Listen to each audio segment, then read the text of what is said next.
I'm going to tell you something that I swore I'd never repeat to anyone. This story isn't about ghosts, but about people, which, in my opinion, are far more dangerous. 2 years ago, I was working as a freelance photographer.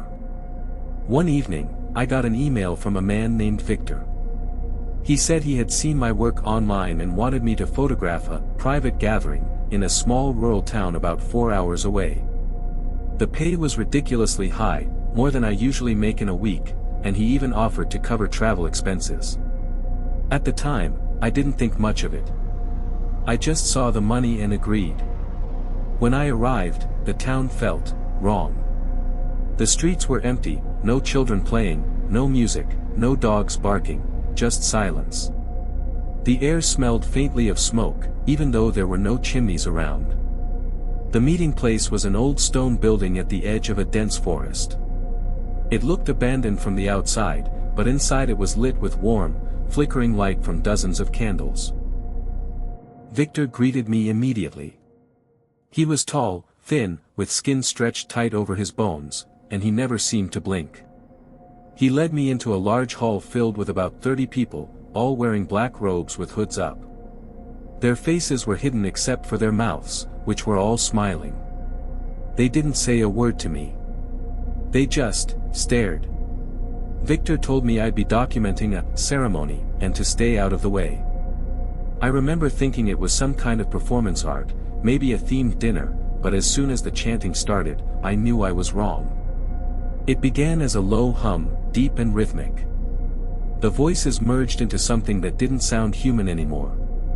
My skin prickled, and I could feel the bass of their voices in my chest. The candles flickered in sync with the sound. Then, the robed figures began walking in a circle around a wooden table in the center of the room. On it lay a bundle wrapped in a white cloth, about the size of a small child. I felt my stomach turn, and for a moment I considered leaving, but Victor was suddenly at my side, his cold hand gripping my arm. "Keep photographing," he whispered. The chanting grew louder until it was almost deafening. Then one of the robed figures stepped forward, pulled the cloth away, and it wasn't a child. It was a life-sized, carved wooden figure, painted black, with symbols carved deep into its surface. The eyes were made of some kind of dark, glassy stone, and when the candlelight hit them, it looked like something inside was moving. The leader, a woman with long gray hair spilling out from under her hood, began speaking in a language I didn't recognize. Her voice was sharp, almost painful to listen to. The others answered her in unison, and with each response, I felt this pressure in my skull, like my brain was being squeezed. Then the smell hit me. Sweet, metallic, blood. I turned and saw 2 men bringing in a goat, its throat already slit, blood dripping into a silver bowl. The leader dipped her hands into the blood and smeared it across the wooden figure's face, over its carved mouth.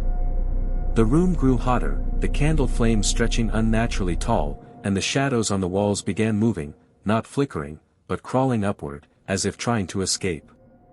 I don't know how long the chanting went on, but suddenly, every candle went out at the same time. Pitch black. I froze, camera in hand, too scared to breathe. Then I heard it, not chanting anymore, but whispers. Hundreds of voices, overlapping, speaking directly into my ears even though no one was touching me.